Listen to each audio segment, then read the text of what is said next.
Hello, thank you for joining me on this course. I'm Malcolm Dewey and I'm going to be showing you how to paint a beautiful scene with an old-fashioned fishing boat.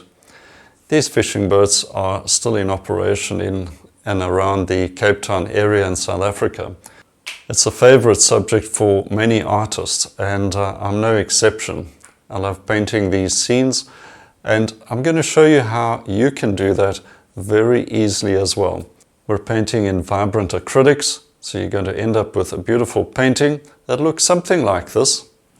I think that's a very appealing scene and you're going to learn how to paint that yourself. So as I said, we're going to adapt the subject into a scene, something a lot of artists struggle doing.